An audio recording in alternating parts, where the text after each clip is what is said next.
Brodes Media.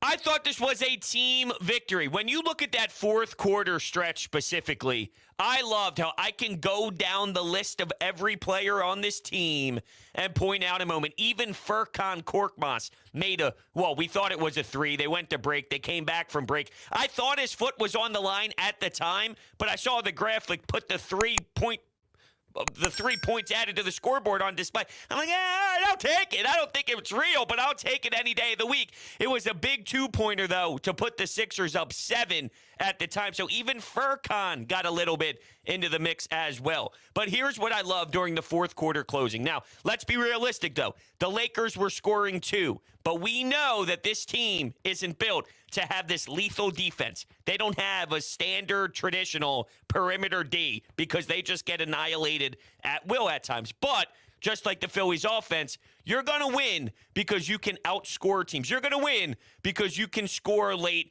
and you can run your offense the way that you need to, and that's exactly what happened here. It started with Maxey with one of those beautiful kisses off the glass for 2. Harden ends up going to the rack for 2. Harris with an outstanding catch-and-shoot 3.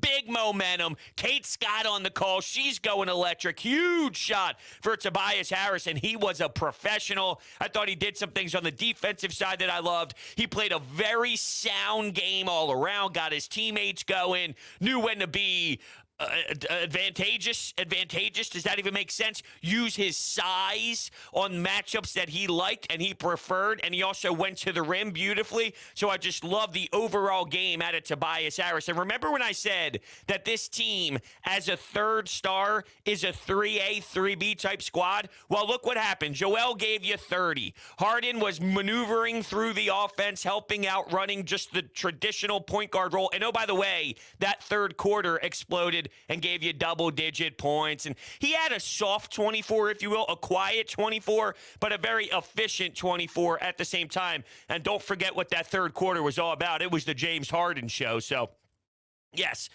if you have those two, your top dogs performing, what happens if a Maxey and a Tobias combine for an outrageous effort? That's what you saw against the Lakers, and it's a scary sight because of the different ways that they can do it. We're enamored by Tyrese Maxey right now, right? As we should be, because the way that he plays is so unreal. And even the Tyrese Maxey fans at the time of the draft, did they ever truly expect it to look this way? Did they ever think that we would be discussing them on March 24th and go, wow, Maxey's a star?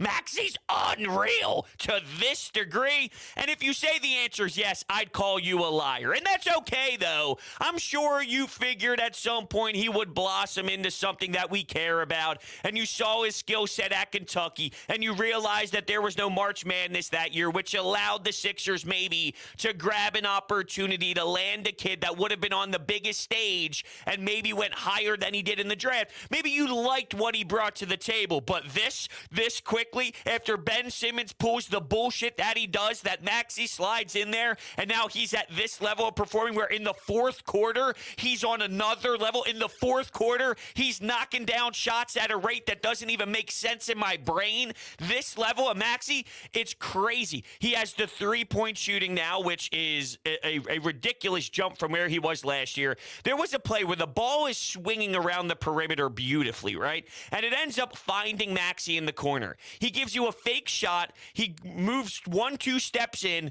off the dribble, hits a baseline jumper, but there's no hesitation. It's all within one flow, and it's bang, nothing but net. And then you talk about the speed, which we pretty much vomit out of our mouths about all the time because it's that fast, it's that quick.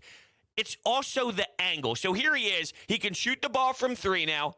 He can shoot off the dribble off of a pump fake from 3 to get the defender to bite.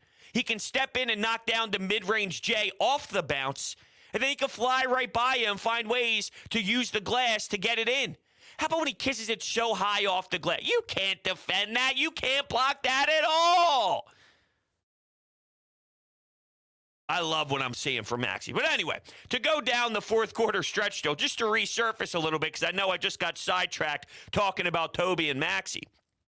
Maxey started off with 2 points. Harden also got 2 points, and that Maxey one was attacking the rim. Harris with the catch and shoot to go up 9. Embiid fouled, earned himself to the free throw line, and then Embiid got double teamed.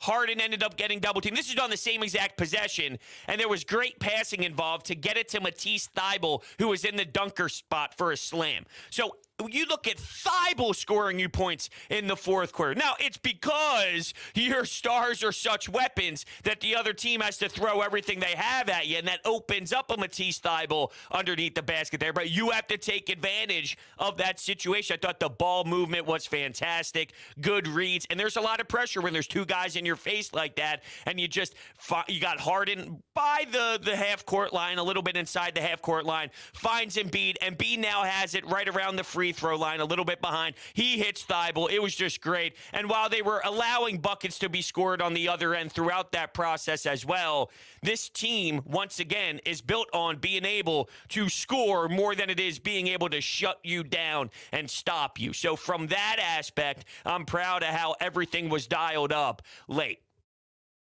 My one fear, though, that I did see was it just looks as if Joel Embiid and James Harden are beat the fuck up.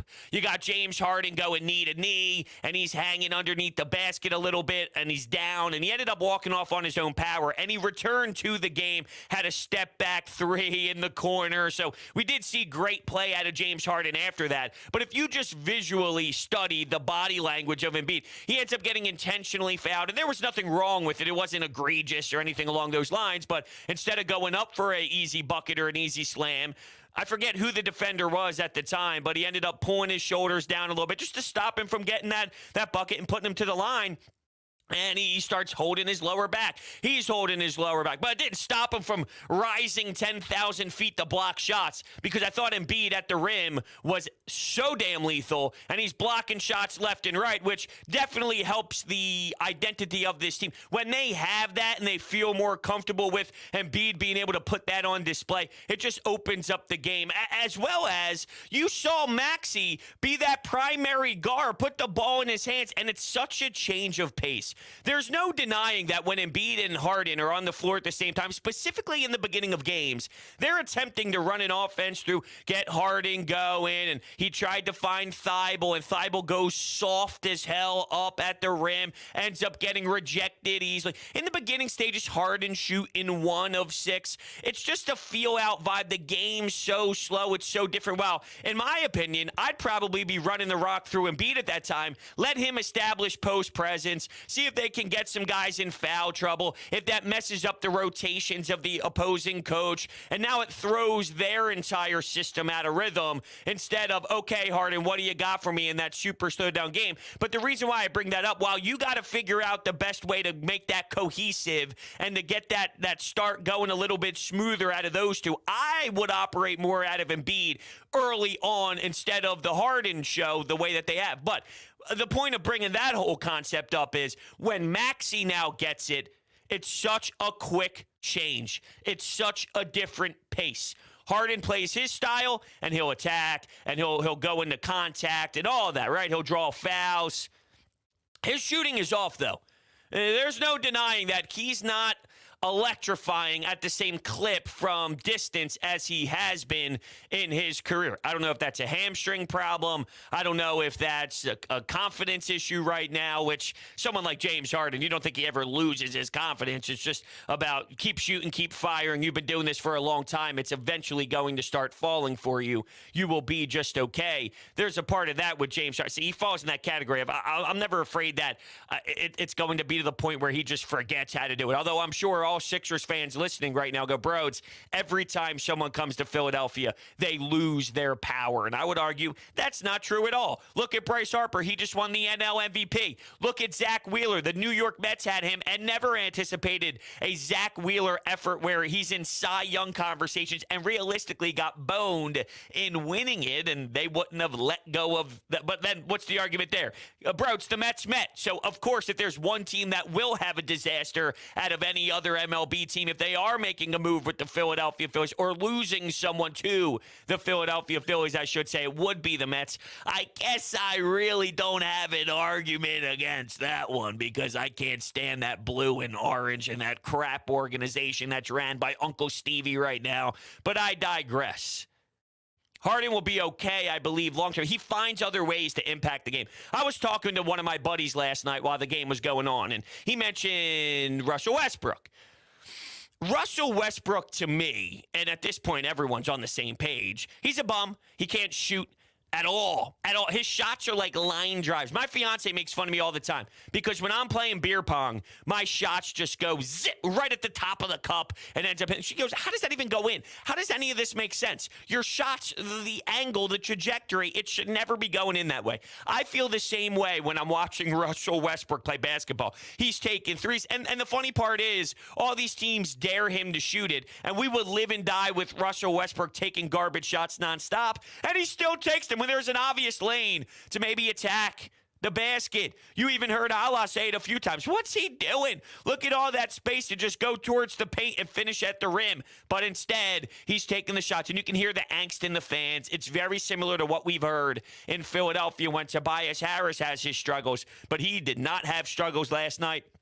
He had a monster slam, a monster jam, a monster alley-oop, too, where he got up and threw it down with authority. I'm like, okay, Toby. I love that version of Tobias Harris. Unfortunately, we just don't get it at the enough rate that we would need it to. It would be nice. It would be so nice if that's something that we could consistently rely on. But as much as he'll throw this in there, I can't lie. Majority of the time, it's the complete opposite, and it's the devastating Tobias games. And there has to be a way to maybe get it out of him. And I will admit this with the Tobias Harris thing. There has clearly been a conscious effort of catch and shoot threes. I think he's doing everything in his power to do what he is supposed to do to fit within this team. Sometimes it's just a lack of making the shots, which I could live with.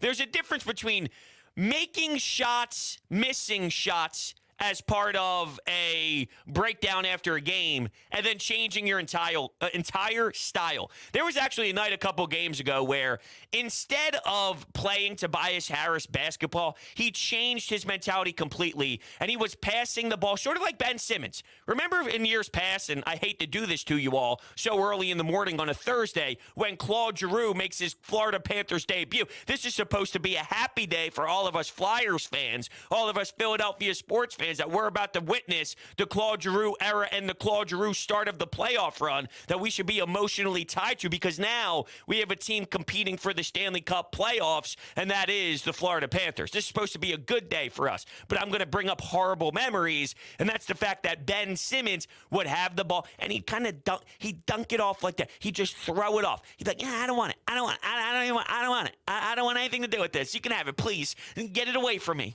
I saw Tobias do that in other games, and there's a big difference when he plays like that and then missing and making shots. And maybe it's not a good game from Toby, but you can't change your entire way of playing. And I remember hearing Tim Legler say this with Anthony Gargano over the last couple of weeks when they played the Brooklyn Nets, and it was that ugly, horrible performance that we all want to forget as well.